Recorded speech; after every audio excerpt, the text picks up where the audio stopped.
Welcome back to Real Black and White, part of the Co-working Universe. JP here, WSO Boom. I say Woso. Please like, comment, and subscribe. We're liking the comments lately. I'm even getting in on it because I'm getting yelled at by my podcast partner. Respond to the comments, and I'm ready to fight back because some of these comments are a little trash. I'm not gonna lie, they have some bad opinions, but I'm ready to fight. Not worse than some of yours, so.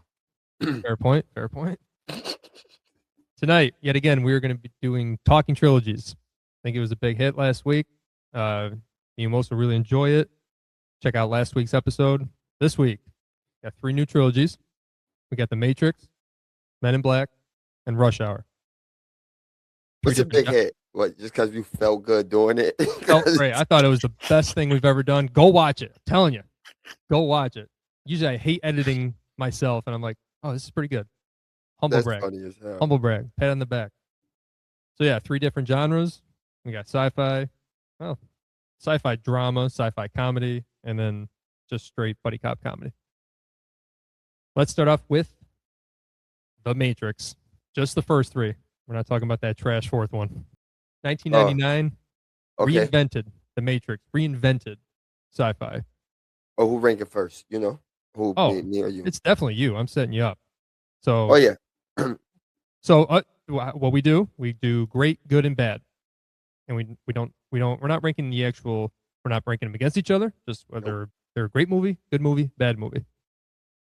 The Matrix. Go ahead, Wilson. Great, mid. So. You got to pick one. Oh, bad or good. I'm agreeing. I got to go bad. I'm not going good. I don't like that movie like that. I think they had two great ideals. And the last one could have been good. It wasn't good though. I don't like the last one. Make your way through. Start with The Matrix. The Matrix is dope. Like The Matrix, the first time I ever seen The Matrix, I'm like, what's this? Even like the bodies going back. Like they changed the way fighting movies was for a while. Everybody tried to copy this. And the story of the whole lost guy, like, and Keanu Reeves was dope in that movie. That's when I first that's his first big role. No, Speed. Oh yeah. I'm about to say Speed, my other joint. But and Point Break. Oh, I forgot. Oh, so he was in Point Break. Yeah, so he was pretty established. This just took him to another level. Yeah, that's probably. And I'm thinking back, like that's probably how I know him, like because I've seen him in a few movies already. Mm-hmm. And the ending of that movie, like when he became the one type, that is like something like when I seen that, like you ever like jump up for joy, like as a kid, and like yo, look at him, like and start copying. Yeah. So that's so 1 is great, then 2 is even better, except for like maybe the fighting scene when they're on top of the roof together, like when you fight an agent. The agent, and it's like 1,000 of them. Hey, this is what you do. You start mixing movies. No, that's 2. Oh, okay. Sorry. Well, I'm thinking of the 3rd one when they're all watching him. But okay. No, I'm talking about 2 when he be fighting them, like when they go visit the Oracle or something. Not on the rooftop, in the playground. In the playground. I've said rooftop. My fault.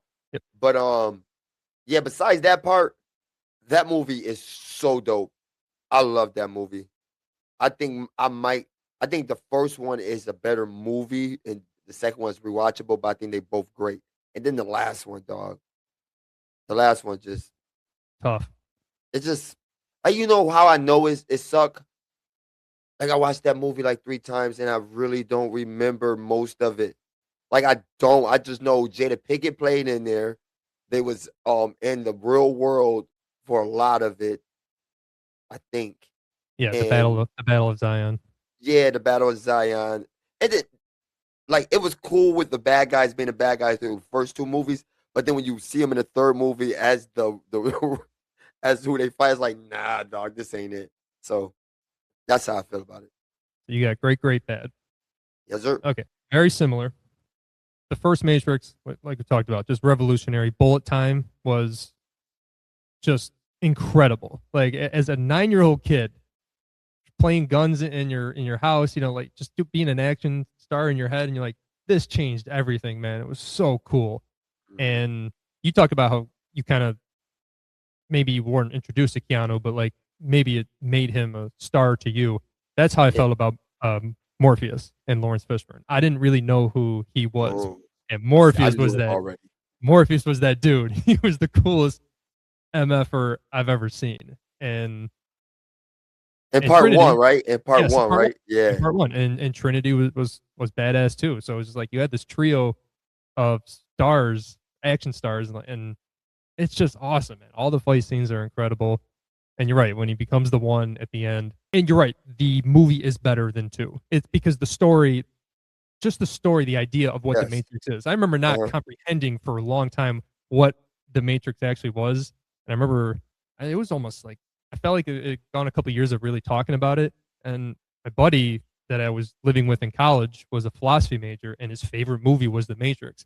And we like had this like we had a bunch of us and we were talking about that movie for like 2 hours, and I felt like I finally understood everything about it. And I'm like, and then we rewatched it. I'm like, that's the coolest freaking story, man, because that's kind of what philosophy is. It's like some people believe that it's what actually is happening. We're living in a dream right now. Like that's a legit theory that we're all just living out a dream through a machine world. Like That's a fact. That's a legit theory. you, and it's one that don't get mad, people, religious people. It's one you can't disprove, right? And that's kind of what theory is in philosophy. Like Because I you remember, can't prove or disprove Jesus, but go ahead. bingo, like so, like I remember my first day at philosophy class, and it was a couple years later, and my teacher, this is philosophy 101, and the guy goes, "Has anyone seen The Matrix?" Oh hell yeah, let's go, let's talk about it. He's like, "Can anybody here prove that they're not in the Matrix?" And one stupid hand raises like, "I'm not dreaming right now. I know I'm not dreaming." He's like, "But how do you know you're not dreaming?" "Well, because I have dreams." "Well, that could be a dream within a dream," which is funny because this is a year before Inception. And it's just he's just saying, "Listen, I'm not saying you're in the Matrix. I'm saying you can't prove you're in the Matrix." And she wouldn't do it. She got so mad she walked out, never came back. Wow. True story. So it's just a Wow. really neat idea centered around an action movie. So that's why I think it stood the test of time. The Matrix Reloaded, you talked about it. The story changes a little bit because you basically had to kind of come up with a new, how are we going to go from here? The action does get better in a way. It gets bigger. I'm with you that some of the CGI does not hold up. That courtroom or the schoolyard fight doesn't Mhm. really hold up. But the other ones, the car chase, the highway chase, and the one where they got the giant staircase and he's jumping all Yep. over, it's just all time. And it's those are kind of happening at the same time, which is crazy. Decent story, but as an action movie, I think we did top 5 like action sequels once. That was number 1. It's the most rewatchable. If it's on TV, it's getting watched. Now we go to Revolutions. You didn't even call it Revolutions, which is funny. Just the I didn't third even one. know the name of it. So this one's tough because I remember the hype of it, and then actually people were like, "Oh, not as good." I didn't see it in theater. I didn't see the Mm. second one. And then I watched it, I'm like, "Oh, that was pretty cool." I actually thought the fight in the Zion battle was really cool. And you got the ending with Neo versus Agent Smith with all in the rain and the green. It's like, oh, and then spoiler alert, he actually does die, he sacrificed himself. And I don't remember the last time I wanted to watch that movie. Exactly. It's tough, man. So what I wrote down was it's a bad Matrix movie, but it's a good movie. So I'm going Mm. great, great, good, but Mm. it's such a drop off from the first two. It's a bad Matrix movie, but it's a good movie. I'd still recommend people to watch them all. Like I can't. So if I say bad, it means like, man, just stop at 2. Like finish the story, finish it. But you're right, big drop off. Especially if the story at the end it don't it's not like I get it, the revolution, like revelations, wherever the hell, like they got the revelations they wanted. No, Revelations is the fourth one. Don't go there. So what's the third one? Or was that Resurrections? What was the That's fourth? resurrection, ain't it? Oh God, that was so bad. Oh, But you could say good. I'm gonna go. You made me pick between good or bad. I said mid. It was in that's between it. I So, but split. I'm choosing bad if I have to choose. When you said mid, I laughed because I'm like, that's how immediately what I thought. I'm like, I gotta pick one. All right, let's go to another sci-fi trilogy. Men in Black. So Men in Black was the first movie I ever saw in theaters. Hmm. 1997, 7-year-old boy. right in the middle of the Will Smith takeover of Hollywood. And like, I don't have a memory of why I wanted to go see it. Maybe Burger King commercials and, and stuff, you know, with Nickelodeon toys and everything. And maybe the Yeah. music video. The music video probably has something to do with it too. I was just Here hyped for it. comes the And Men in Black. I forgot about that music video. it won't let you remember. So I think Men in Black somehow is actually probably one of the most underrated sci-fi movies because I think people think of it as just like, you know, a buddy cop movie for space, but it's a deeper movie than people remember. Like, yeah, it's funny, yeah, it's got action, but it has the same way the Matrix makes you think. It's very similar with Men in Black, where it's like, hey, what if we're not the only, you know, ones on this planet or this universe? What if we're not alone? But not in a silly way.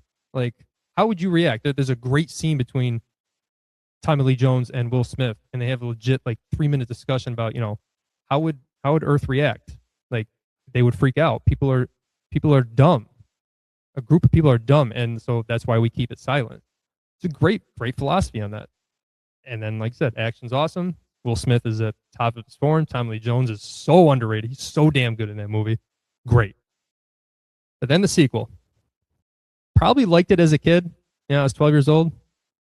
I'm going bad. Going bad. I think the villain's bad. I think Johnny Knoxville doesn't hold up. That's bad. I think a lot of the jokes are just kind of rehashed. You know, bringing him back. Tommy Lee Jones, like, I mean, yeah, I don't have a problem bringing him back, but the way they did it, not very good. You know, the love story with Rosario Dawson. Yeah, that whole thing, like, it seemed forced. I don't think it's not a good Men in Black movie. It's not a good movie in general. The third one, Men in Black 3, which came out way later, and I remember like, man, this is unnecessary. Like, this is not going to be good. This is coming out right after the Avengers, and it's like, man, if we're doing space movies and everything, like the Avengers just took it to another level. Who want like, and I remember, you know, the CGI looks kind of crappy. I'm like, why are we doing this? Will Smith, a little past his prime now. Seems like he's just doing it for, you know, because he knows it's a good money grab, and I ended up enjoying it. The whole Josh Brolin being young Tommy Lee Jones like was perfect casting. He nailed it. They had the father son kind of moment there throughout the movie. It was funnier than I thought it'd be. It was a cool time travel movie. Good Men in Black movie. Underrated. Good one. So I'm gonna go great because I think it's a top 10 sci-fi movie of all time. Great, bad, good. When these big actors go and do these like part threes and stuff, I don't call them money grabs. I don't understand why y'all call them money grabs because they're not. I don't think they're broke. I just think that they just got talked into finishing something. Finishing what? Like, it's not like it's like a book series where like, hey, we got to do the third one because there was a third book. Bro, if you get two, I always think you got to do three. I hate people that do two. If you're gonna do one, leave it alone. If you're gonna do two, you gotta do three. Let's see where you're going. That's dangerous. That's how bad movies happen. That's how the Matrix Revolutions happens. That's funny. No, they had three. They didn't have to keep going. We could have said Bad Boys 3. I guess we can say a lot of them. We'll get to them over the course of this trilogy talk. Men in Black Part 1. I don't know if I'm going top 10 sci-fi movies of all time. It was like top 10 movies to watch as a child, though, for me. That's one of the ones I watched on repeat. Like, I love that movie. Mm-hmm. Because even the bad guy, the Roach, like all those scenes, like, oh my god, you're right. I didn't talk about like the side characters. Yeah, the Roach. Like, the Roach is like the best. Like Rip Torn as their boss. Funny. Yes. That's Vincent D'Onofrio who does the Roach. Incredible physical comedy actor in there. Like, yeah, you're right. It's great. And then them little alien things. That's the little ones. Like, yo, that movie is great, bro. Like, so I got great. And then next to it, simple. Trash and trash. So that's bad and bad. I'm not with none of that. Like, you could tell me that movie is good at the end, whatever. I guess I was too old. I was like, I went in with negative thoughts, and I just kept those negative thoughts going. I guess so. Because I don't like that movie, how you're saying. Like, it's like, oh, of course they go back in time. Like, no, because didn't they do that in 2 also? No, 2, they don't go back in time. No, they just. Oh, no, they get him because he was what they call it. He got like his memory wiped. That Yes. was Yeah. two. I'm not with it, bro. Like I don't know. You could say it's good or whatever. I think it's bad and bad because two is two is the worst. Two's rough. It's like it's funny. I actually do think it's a good bad movie because I will watch it when it's on TV sometimes and not hate it, but just like, oh, this is just it's just not good. Bro, the But only good parts of that movie is when he opened the locker. Like when and all those aliens are in there. That's the only part that's like I like in that movie.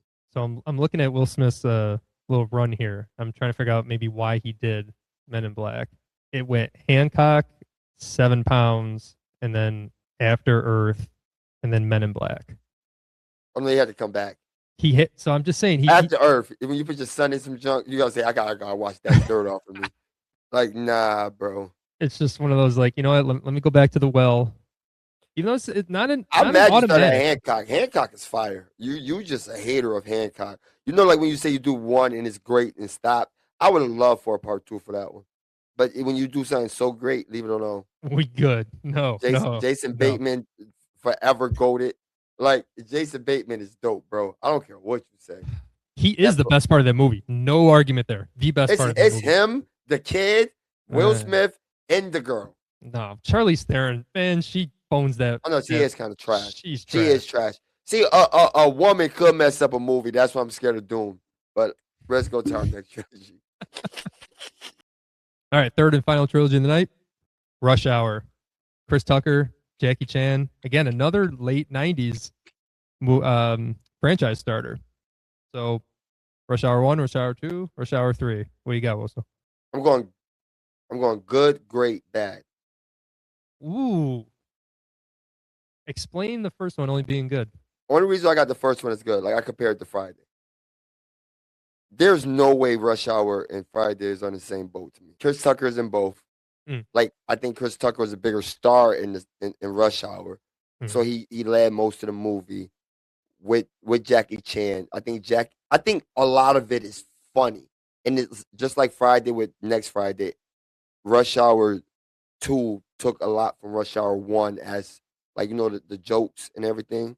Third one is good. I'm taking that back. I forgot the third one is when he said that's a man. I'm taking that back. I'll take it. No, that's the fight. Okay, that's bad. Okay.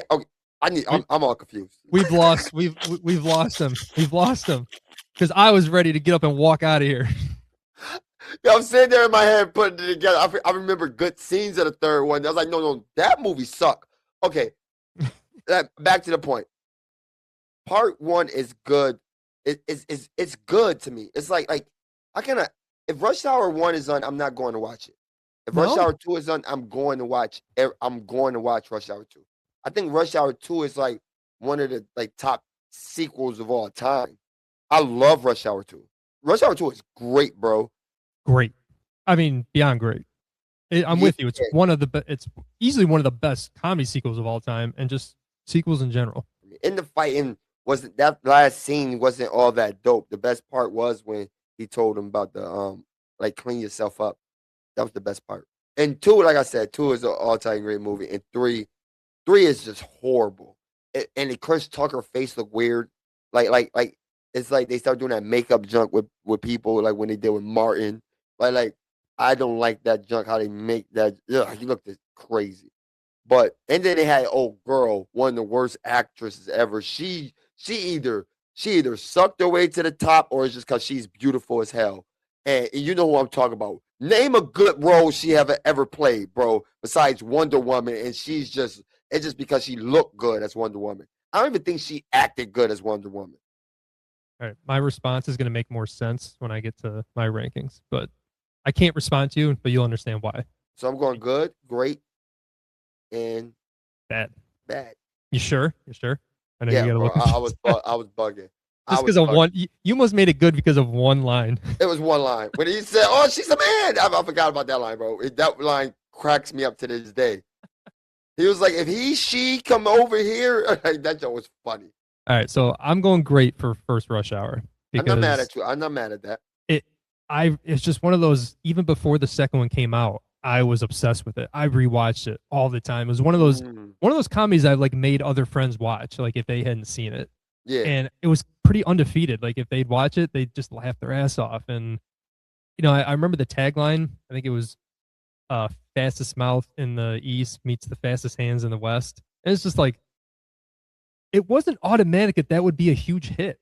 Like there's tons of movies from that time like that where you pair two guys together that are different races, different just different nationalities, different everything, and they flop out. They come and they go for whatever reason. It's probably because of the two leads. It just works, man. This allowed Chris Tucker to be not like a caricature of himself like he's in some other movies. I think he's just kind of playing himself, which is still crazy. But he's not. I don't think he's over the top in this. He's a cop that wants to be in the FBI. He's not over the top like in like Fifth Element or Friday. See, I felt like this one he was over the top, and the other one he was less over the top. That's what I was like. Like the 1 rush and 2. hours in the rush Okay, 1 and 2. that's. And I feel like this one he was kind of over the top. And I got one question for you when you said the funniest. Was you laughing at Jackie Chan's jokes, or was you laughing at his voice? Because that's the thing. Well, I think it was. I think a little racism going on here. Well, he does say there is that famous scene in Jackie Chan in the pool area, or the billiards room where he says the N-word. Yeah. Can't do that now, but it's funny. I'm sorry. I'm not sorry. It's funny. No, like it was really clever that they kept Jackie Chan silent for the first like 30 minutes, pretend like he couldn't speak English. So that let Chris Tucker do his thing, and then the reveal that, oh, I'm also a policeman. I was just trying to show my partner how to take a gun. And it's just like, and okay, a little racist because then there's a bong. See what you laughing at? And I got a question. Have you seen any other Jackie Chan movies before that? No. See, and I think that's the thing. Like, I'm such a Jackie Chan fan. Like, this wasn't the one for me because like I watched so many of his movies. I like the whole idea of the consulate's daughter getting taken, so like it keeps the FBI involved. It's not groundbreaking, but I like the story. I think the third girl, the bomb diffuser girl, she's kind of a whatever because she never becomes anything. So yeah, not good enough. But Juntao, everyone remembers Juntao. Like that's a cool villain name, man. And the twist that it's actually the rich white guy, good twist. And it's just funny, man. There's just a lot of good scenes. It's one of the best needle drops of all time. War. Oh. Huh. Yeah. What is it good for? Absolutely nothing. Everybody know war. I feel like this knocking off Bad Boy. Like Okay. It's Okay. like that's why I got this is good. Like I get it, but like they was knocking off Bad Boy, bro. Like But go ahead. But they were just able to use Asian jokes. So I know what you're saying. Yeah, that's fair. But it's a little different. It's a little different. Two, there's not much to talk about. One, like, agree with you. One of the greatest sequels of all time. Word, laugh bro. out loud, funny from beginning to end. Like, as much as I don't want them to leave, China, or were they Hong Kong? Yeah, like Hong I Kong. mean the masseuse scene. I mean, Oh man. Chris Tucker singing Michael Jackson on stage karaoke. Oh man. While they was over there, that is like the funniest like stuff in movies, bro. It's so good. And then then you get the chase where they're going up the bamboo sticks, and and Chris Tucker's about to go up, and one guy falls, and he's like, "Hell no!" Oh, no. He's running up the stairs, and the old lady's like, "Get out of the way, Kobe Bryant." And then then we haven't even gotten to America, where you get it's all based on opening of a casino and all this China artifact, and it's actually smuggling money, embezzling it, and it's just God, it's so damn funny. Chris Tucker at the craps table is one of the funniest things. Like, talk about just letting him do his thing. Oh man, Gaiaka. It's just so good. And it makes the third one so goddamn disappointing. So. It's we talked about making sequels 10 years later and how there's like adding 10%, and this is one of the 90. I technically can't even give it a score You didn't watch it? because I haven't watched it. Wow. So technically I'm NA, but I have a strong feeling it was going to be bad Oh because no, the it's trailer bad. was awful, and I can't do it. It would almost ruin the first two for me because they were supposed to make a third one like within a couple of years. They were huge hits, and Chris Tucker just wanted more money. He wanted a bigger They stake get it.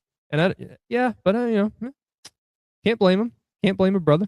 Yeah, I know. Yes, you can because because I think he think that movie is big as him because how good he was in it, and the movie is big because of Jackie Chan. Jackie Chan was bigger than him for a long time, and maybe not in like the American movies, but he was the biggest like Asian American star since Bruce Lee. It was Bruce Lee, then it was him, Mm-hmm. and I don't think I think he China made that movie what it is, bro. Like Oh, I mean, yeah, people need to understand that. the international box office is what makes it a giant hit. Like when you domestically did great, it did good, but it's the We international box office. bootlegged it, dog. The white man bought it and the Asians ran it up. We bootlegged it. I'm telling you. I don't know what nah, he was bugging. That's why he didn't do Friday 2. He wanted more money. And look at his career now. Like I know it is what it is. that's the tough part. He had a long stretch of nothing. It wasn't until he started getting a little bit of a comeback in Silver Linings Playbook, where it's like, oh my god, that's Chris Tucker. He's like 50 pounds heavier and just not as like slower. Like he doesn't have that fast comedy that he used to have. He can't do that anymore. Nope. So when you said Gal Gadot, that's who you're talking about, right? Yeah, she sucked. Yeah, she's terrible. I can't. Of course, it makes sense she's in that movie. She's in another bad movie because she's bad. She can't act. No, So, yeah, that's what I said. Name a role that she's good in, and people would say Wonder Woman, but do she look good as Wonder Woman, or do she play a good Wonder Woman? Because I bet when they pick the next Wonder Woman, it's gonna blow her out of the waters. yeah, I can't say she's been good in anything because I didn't even actually like Wonder Woman that much. I thought it was Thank you. overrated. I thought it was overrated. I didn't even watch the second one, which everyone craps on. Oh, the second one sucks. The only thing she, I guess, is okay in is the Fast and the Furious, like those two movies she's in. No, But she's just doing what she's supposed to do: look hot and drive cars. Like that's it. That's all she can do. look hot and drive cars. That's what I do too. That's what I'm best at. We could do a Rush Hour like remake, kind of. I mean, I know I'm not Asian, but we could make it happen. You kind of look like Chris Tucker. I could.